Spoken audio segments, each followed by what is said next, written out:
Monsieur, last time I saw you was in Paris at Musée Rodin, and you told me that you were in a new cycle.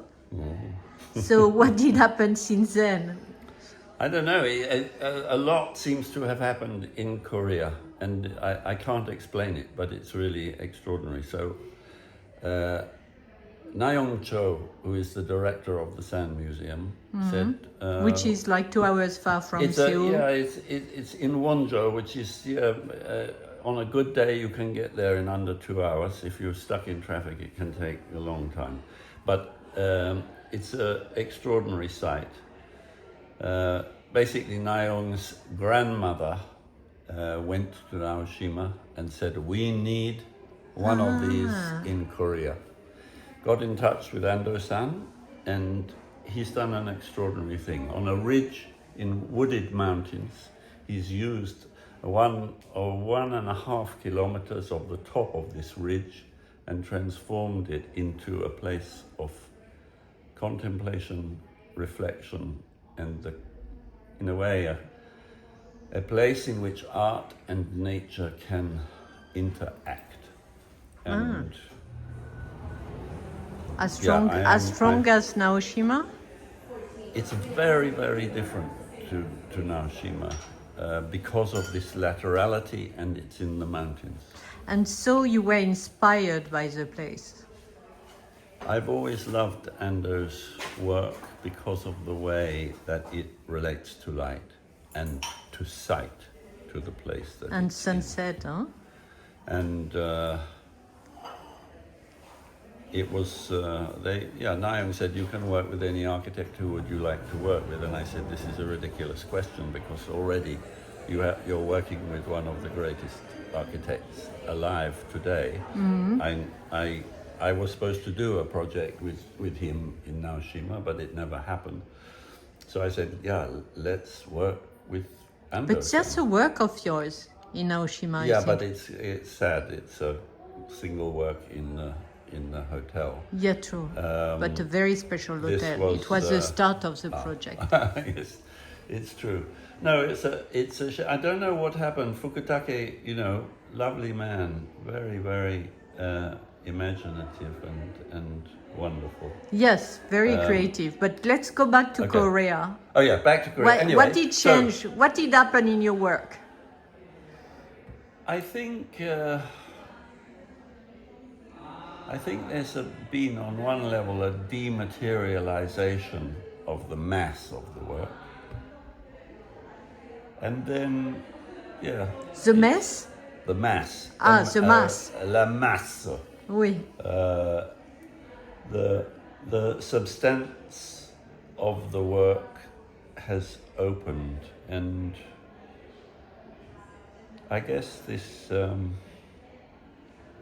this show is here at the gallery at Thaddaeus? Here at Thaddaeus Ropac. I think this show is really just trying to interrogate our condition as a urban animal, and in a way our dependency now on not just the grid but on all the forms of communication, particularly digital communication, that the city allows. So you could say, all of the works here are kind of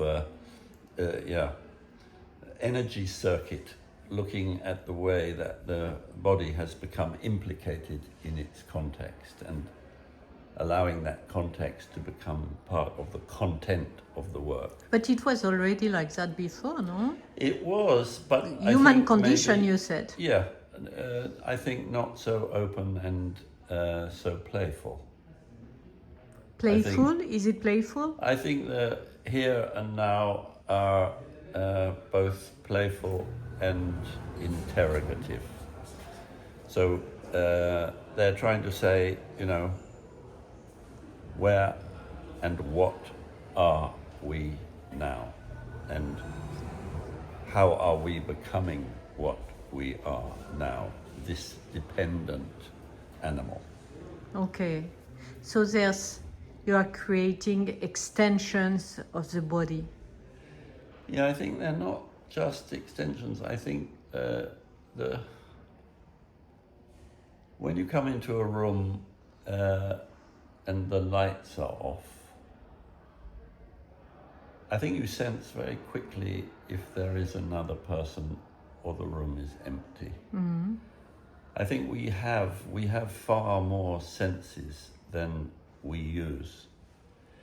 And I like that idea that we, even if we don't have antenna that insects or animals have, we have that capability of intuitively sensing our environment.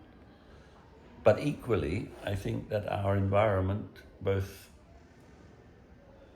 conditions and in a way makes us. So it, on the one hand, makes life easy. On another, in order to make life easy, we have to play by the environment's rules. And that's the truth of using any tool. You have to be careful that it doesn't end up using you. But one of your sculpture is like a Christ lying down with very, very long arms. He's even suffering more than what he used to be. Well, no, which lying down? No, there's a standing work called Field that if you were free and could be in Dallas in 2 weeks' time, you will see at the Nasher Museum where I will open a show. Mm-hmm. That's called Field, and it is, the first, you could say, using your word, extension, because it's a standing man with his arms out, but the arms extend to about 7 meters. Wow. So I guessed well? Yes, no, you guessed well. By chance? No, but I think that idea of, our mind and intuition far outreaches our limits in terms of the bounding condition of our bodies. And what about the drawings? The drawings are the first step in made thinking. They are the first step in the kind of thinking through making, and then they end up helping me understand. But you make them each time? I draw all the time. But so it's preparatory work? Not really. It's just idea. It's parallel. It's a kind of, it's another form of, I think, play. In a way, finding a route, or the drawings here are, I suppose, thinking about the grid of modernism, the grid of the city, and thinking about the presence of the body and how the two interact. And sometimes the one is imprisoning the other, and other times, the body somehow becomes invisible, and actually the space that the body is in becomes the body, but without the body being there. And I think that the drawings for me express, maybe better than the sculpture, the freedom that I was talking about. That you can dream with your eyes open when you're drawing. It's a kind of hallucination, a kind of being with the behavior of materials and allowing them to teach you something that you wouldn't know. And what you do with all these drawings? I guess I look at them.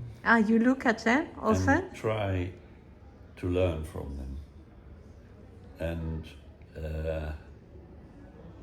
I occasionally show them, but I haven't done so many drawing exhibitions.